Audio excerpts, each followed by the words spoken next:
Have you ever walked away from a conversation thinking, why did I let them get to me?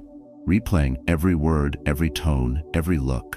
Some people just know how to push your buttons. They interrupt, they insult, they act like your presence is disposable. And somehow, even if you promised yourself you'd stay calm this time, you react anyway.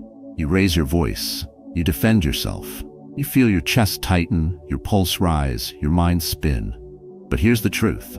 Calm isn't something you're born with. It's something you build, moment by moment, choice by choice.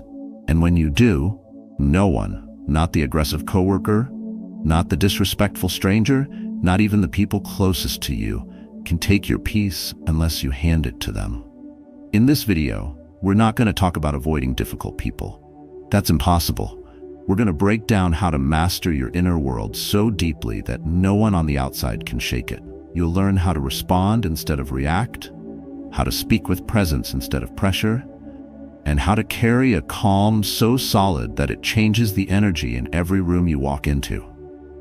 If you've ever lost your cool and regretted it, or stayed quiet but felt small, this is for you.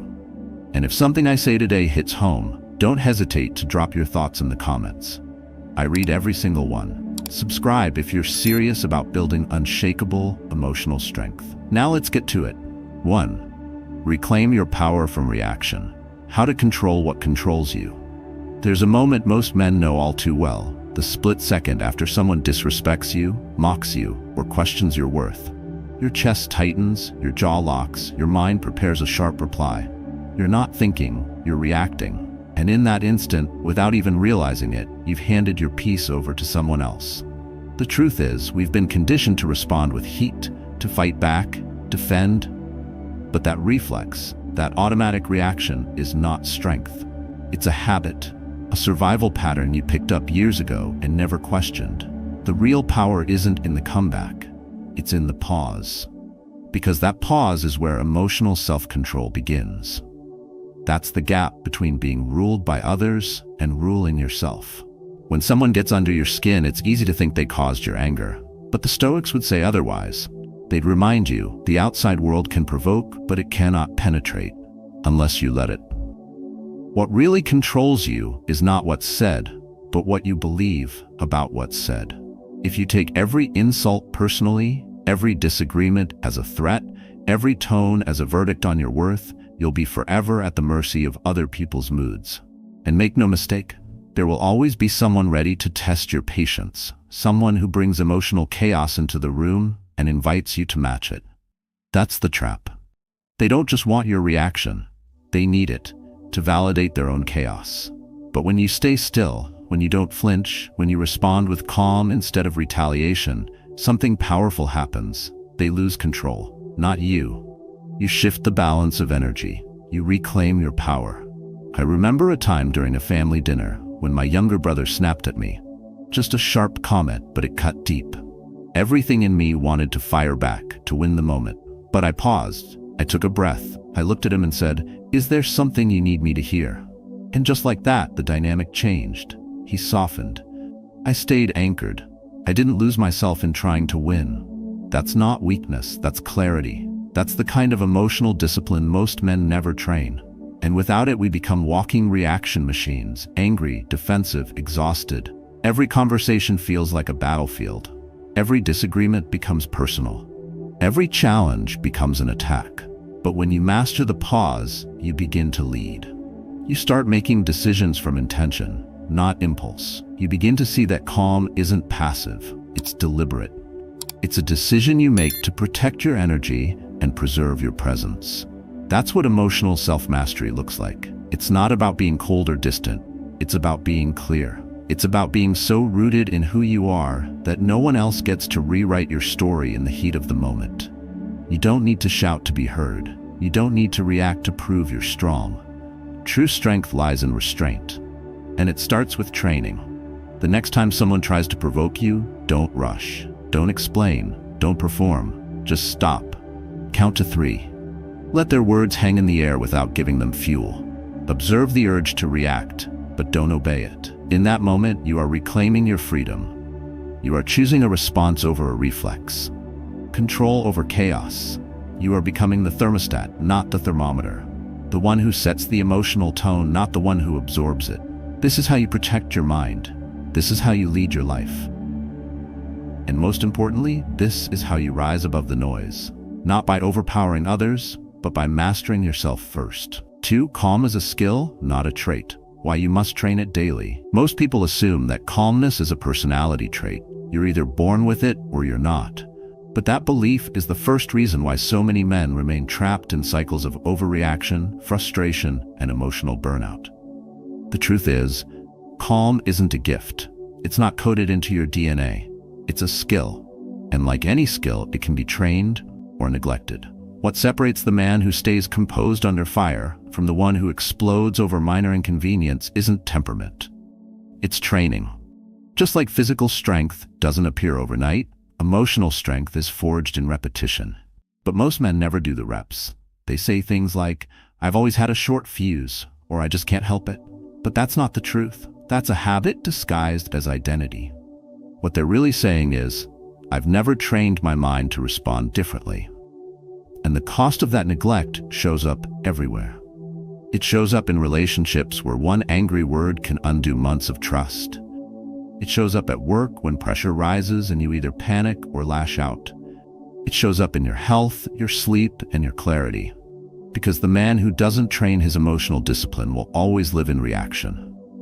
He'll be calm when the world is easy and chaotic when the world isn't, and the world is rarely easy. I used to believe I was just wired to be impatient. Every little delay would agitate me. Traffic, slow Wi-Fi, and an email without a thank you.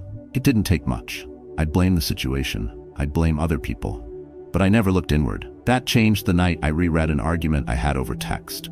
I scrolled back through my own words, angry, sharp, over the top, and I felt something unexpected, embarrassment. Not because I lost the argument, but because I lost myself in the process. That night, I started journaling, not in some poetic way, but just to track the moments when I lost my calm. And over time, a pattern emerged. I wasn't triggered by major things. I was triggered by the small, daily disruptions, the same things every man faces. And that's when I realized calm is not what you find in quiet spaces. Calm is what you bring to chaotic ones. The Stoics knew this. They understood that emotional stability doesn't arrive by accident. It's earned. They didn't wait until a crisis hit to develop clarity. They practiced clarity every day through reflection, self-discipline, and conscious observation. They didn't say, "I'll be calm when things get better." They trained to be calm so they could face things when they got worse. That mindset is what we need now more than ever.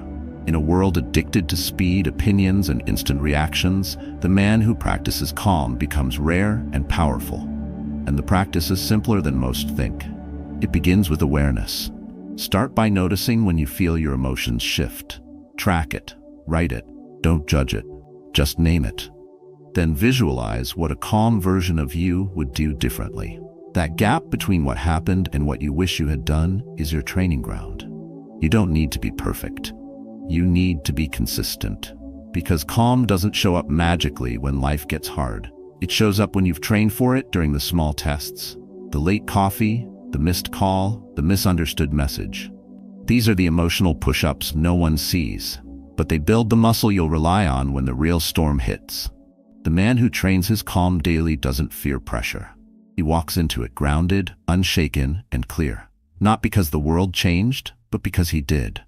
Calm isn't born, it's built.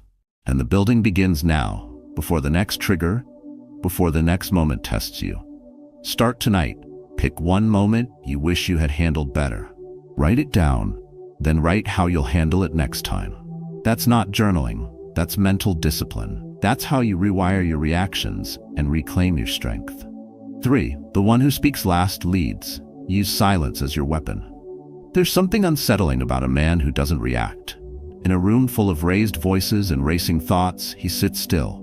He listens, he waits, and when he finally speaks, every head turns, not because of volume, but because of presence. In our world, silence is misunderstood.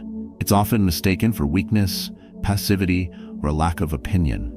But in truth, silence, when chosen deliberately, is one of the most powerful forms of emotional discipline. It's a weapon that doesn't attack, yet commands. A shield that doesn't block, yet deflects chaos. And in high-pressure situations, it becomes the tool of true leaders. I've seen this play out in boardrooms and family gatherings, in heated debates and quiet confrontations. There's always someone who wants to dominate the room, who thinks speed, aggression, and verbal dominance equals control. But the man who leads is not the one who speaks first. It's the one who listens fully, pauses deliberately, and chooses his words like a craftsman, not a fighter. I once sat in a meeting where a colleague launched a direct attack on an idea I had presented. His voice was sharp, his tone dismissive, and his intention clear: discredit and provoke. Everyone turned to me, expecting retaliation. I felt the urge rise, tight in my chest, loud in my mind, but I paused. I looked at him. I let the room sit in that tension a little longer, and then I spoke, not to defend, not to attack, but to redirect. If there's a specific concern, I said, I'd be glad to hear it after the meeting so we can strengthen the plan. That moment didn't win applause. It didn't silence him, but it shifted the energy. I wasn't pulled into the storm, I anchored it. This is the strength of restraint, not just in withholding words, but in owning your emotional space. The Stoics taught that silence is not the absence of action, but the space that allows wisdom to emerge. When you speak too soon, you surrender the chance to understand. When you speak without thinking, you reveal more than you intend. But when you delay your response, you invite clarity, you expose the noise, and you speak from a place of grounded certainty. And people notice, because silence, used with intention, disrupts the rhythm of reaction. It makes people uncomfortable, but also draws their attention. It forces them to face the weight of their own words. It reveals who's calm and who's desperate for control. Most men speak to protect their pride. Few pause to protect their presence. But those who do, who embrace silence as a form of command, rise naturally into positions of respect. And it's not because they speak less, it's because they speak better. They speak after they've listened. They speak from stillness. They speak only when they know what they say will move something forward, not just fill the air. This is how emotional strength becomes visible, through restraint, through timing, through intentional silence. And it's not something you wait to use in high-stakes moments. You practice it in daily life, in arguments, in misunderstandings, in everyday tension. The next time someone throws a cheap shot, resist the need to fire back. Pause. Let your silence speak first. If you must reply, do it with precision, not emotion. Speak slowly. Speak clearly. Speak last. Because when you control the timing, you control the tone. And when you control the tone, you lead the room. Calm isn't just how you feel, it's how you move, how you respond, how you hold space without being shaken. And in a world addicted to noise, the man who chooses silence becomes unforgettable. He becomes the mirror. He reflects without reacting, and in doing so, he becomes the one others follow. 4. Restraint is the ultimate display of strength. Don't take the bait. There's a special kind of strength in the man who refuses to be baited. When provoked, he doesn't lash out. When challenged, he doesn't collapse. He simply chooses not to respond, not out of fear, but out of power. In a world where everyone is ready to react, quick to argue, and desperate to be right, restraint becomes rare. And what's rare becomes valuable. Real strength isn't in how fast you clap back. It's in how calm you stay when every part of you wants to explode. The louder the noise, the more powerful your silence becomes.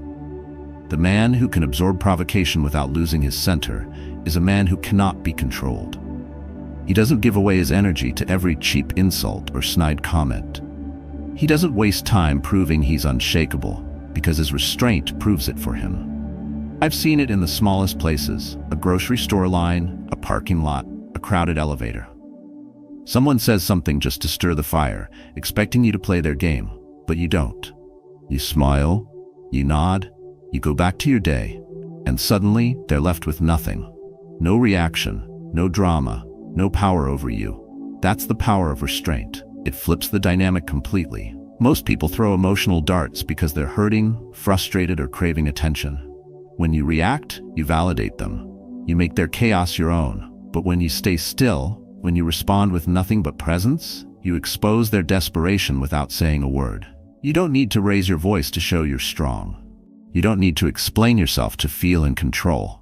You don't need to win the moment to win the day. The Stoics understood this. They taught that the highest form of mastery isn't action, it's self-command. It's knowing you could strike, but choosing not to. It's having the perfect comeback, but letting it die on your tongue. It's recognizing that some fights are invitations to lower yourself, and you decline. Because your peace is worth more than your pride. And pride, when wounded, always seeks revenge. But peace seeks nothing. It simply remains. That's the kind of calm that breaks cycles, that ends conflicts before they begin, that teaches without preaching. When you refuse to take the bait, you don't just avoid escalation, you send a message. You don't decide who I become today.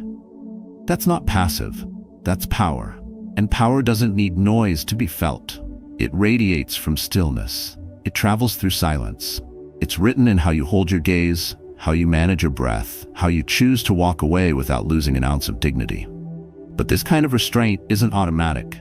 It takes training. It starts with small moments, moments when no one's watching. You're cut off in traffic, you're talked over in a meeting, someone rolls their eyes at you. Your instinct is to react, to bite back, to reclaim control. But you already have it. You're already in control if you choose to be. Try this. The next time someone pushes you, don't respond immediately. Pause, smile, nod, say nothing. Let them carry their energy alone. Let them hear the echo of their own drama without your voice adding to it. It may feel uncomfortable at first. You may think you've let them win. But time will show otherwise. Because real authority doesn't shout. It doesn't argue. It holds its ground quietly. And that quiet is what people remember. In a world addicted to reaction, the man who chooses restraint becomes the one everyone watches.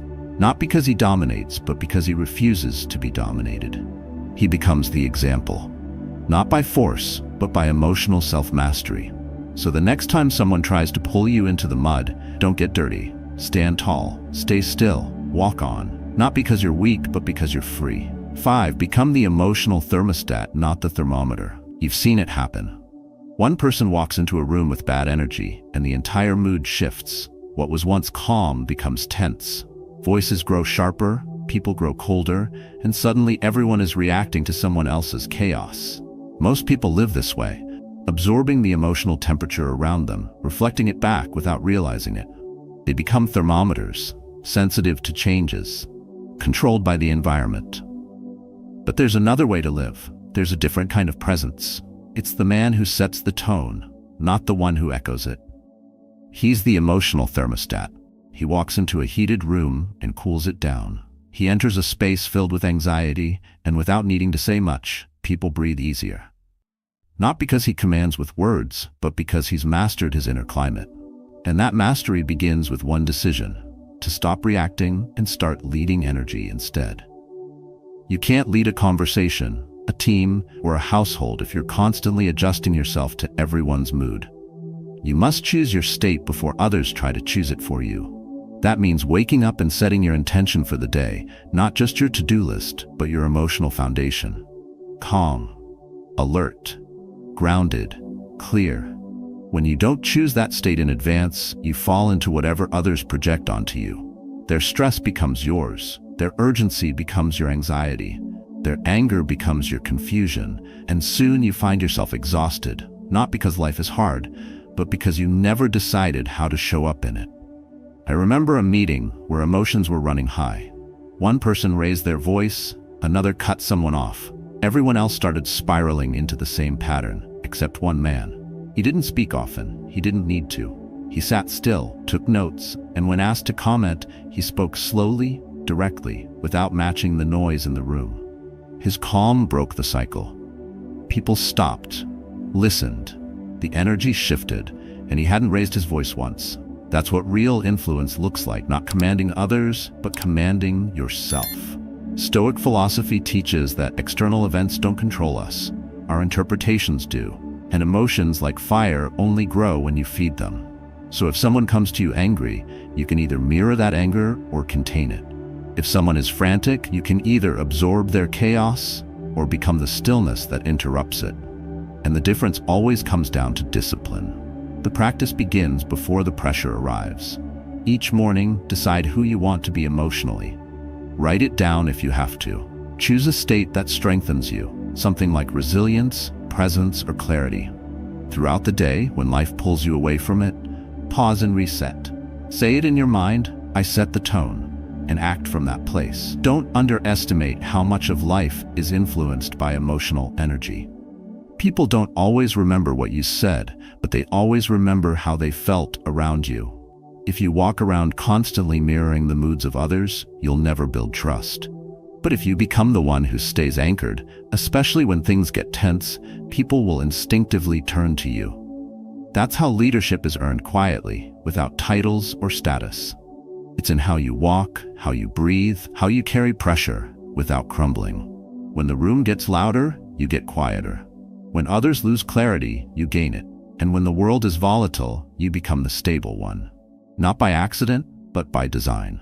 Because you decided not to be a thermometer. You decided to be the thermostat.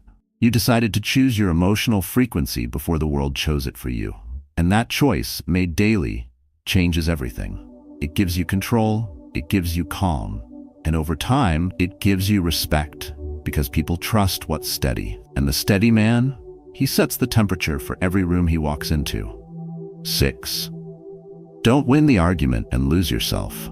Pick your battles wisely. It's tempting, isn't it, to correct someone when they're wrong, to show them the facts, to make them feel the weight of your logic and walk away knowing you won. But at what cost? Many people spend their days trying to prove something, online, at work, at dinner tables, chasing the high of being right while slowly losing the peace they once had. It happens quietly. One comment here, a heated message there. An argument that leaves you exhausted, distracted, and emotionally drained. And all for what? I've been there. A relative posted something outrageous on social media. I felt my blood rising. I started typing a rebuttal so sharp, so airtight, it could cut through steel. I had screenshots, sources, and a sense of moral superiority. But then I paused. I asked myself, will this matter in 5 years? The answer was a quiet no. I deleted the message. An hour later, I couldn't even recall the original post. That was my lesson. Peace often comes not from winning, but from walking away. Stoicism teaches this clearly. Not every challenge needs to be answered. Not every battle is worth the scar. True strength lies in restraint, in choosing where to invest your energy. If you react to every provocation, you're not in control. Your triggers are. And when your emotional reactions become predictable, manipulators win. Because they don't need to defeat you logically. They just need to get a rise out of you. They win the moment you lose yourself in the noise. Being stoic isn't about being passive or weak. It's about choosing which fire's worth feeding. Some flames only burn you when you fan them. Arguments, especially the petty kind, rarely lead to change. They often deepen resistance. But silence, indifference, a calm disengagement, that's where power hides. People don't expect you to walk away. They expect a fight. So when you refuse to be pulled in, when you choose emotional detachment over emotional reactivity, you confuse them, you disarm them, you reclaim yourself. Picking your battles means understanding what truly matters. If it won't shape your character, protect someone you love, or align with your core values, let it go. Let others chase temporary victories. You're here for long-term clarity. Emotional self-mastery means you ask better questions before you act. Ask yourself, does this situation align with my peace? Will this debate bring me closer to the person I want to become? Or is it just a distraction disguised as a duty? Most conflicts are ego traps. They bait your pride, your need to be seen, your need to feel smart. But ego is a fragile guide. It pulls you into storms you should have walked around. And you don't have unlimited emotional energy. Every argument you enter is a cost. Every reaction, a withdrawal from your inner balance. The Stoics knew this. Marcus Aurelius wrote, "You always own the option of having no opinion." It wasn't apathy. It was a decision to protect clarity. And clarity is power. When you waste less time on nonsense, you see what matters with sharper focus. You speak less, but your words carry more. You fight fewer battles, but the ones you do fight, you win with calm precision. So the next time someone challenges you, insults you, or throws bait your way, take a breath. Don't rush to defend. Ask, will this matter in 5 years? If not, Don't let it steal 5 minutes from today. That's not weakness, that's wisdom. And it's how you stop bleeding energy into every conflict that calls your name. Because peace is not the absence of noise, it's the refusal to dance with every fool who shouts your name. And the more you practice that, the more unshakable you become. Not by proving others wrong, but by proving to yourself that your calm cannot be touched. 7. Live like a fortress. Structure your life so chaos can't shake you. Calm isn't something you summon in the heat of the moment.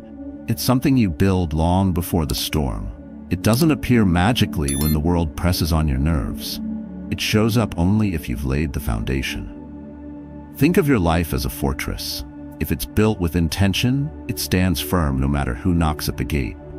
But if it's thrown together carelessly, every gust of pressure breaks a wall. I've seen this firsthand, in myself and others. 2 people wake up to the same bad day. Missed appointments, aggressive emails, rude strangers, mounting stress. One explodes. The other flows through it with steady grace. What made the difference? The structure of their life. The first jumped out of bed, reached for their phone, scrolled through chaos, skipped breakfast, and rushed into the world already overwhelmed. The second woke early, stretched quietly, breathed deeply, set an intention for the day, and gave their mind space before taking on the world.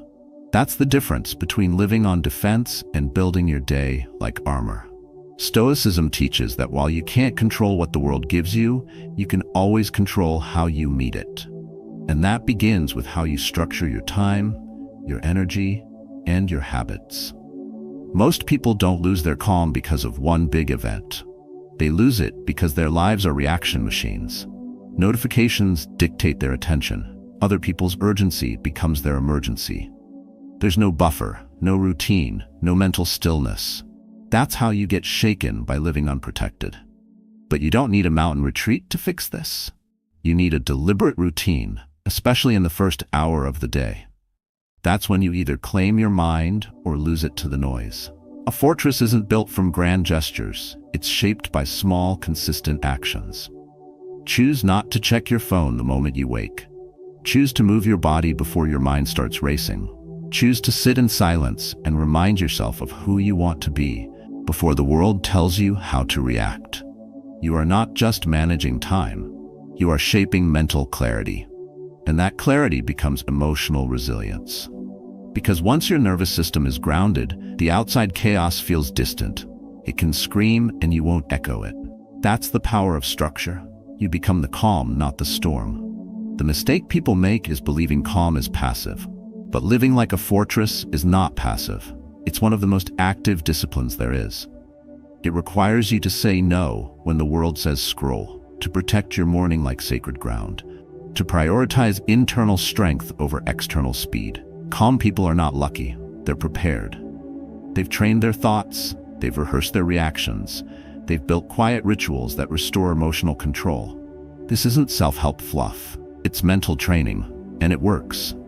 Because when things fall apart, you don't. Your stability becomes contagious. Others feel it. They lean on it. And in a world of endless triggers, that kind of grounded presence is a rare power.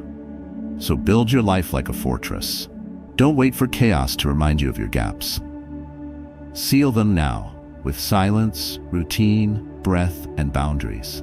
You don't need control over the world. You only need control over how you show up to it. And if you build that version of yourself every morning, you'll stop fearing the storm, because you've already become the place where it breaks. In a world that constantly provokes you, true power lies not in loud reactions, but in emotional detachment, calm confidence, and inner clarity. Every moment you choose stillness over chaos, structure over impulse, you're not just avoiding conflict, you're mastering yourself. This is the Stoic way. Not cold indifference, but deliberate control. When you stop reacting to every disrespect, when you no longer chase closure or validation, you begin to reclaim your energy. You become the kind of person who walks away without drama, who protects peace with quiet strength. Remember, you don't have to respond to every noise. Silence is a weapon, detachment is protection, and calmness, when practiced daily, is the mark of real strength. If you've ever felt the weight of emotional reactivity or struggled to stay grounded under pressure, take this as your cue to reset. Start small. One pause, one breath, one boundary. Now we'd love to hear your story. How have you learned to stay calm in difficult situations? What techniques help you hold your ground? Share in the comments below and let your experience inspire others on this same path towards self-mastery.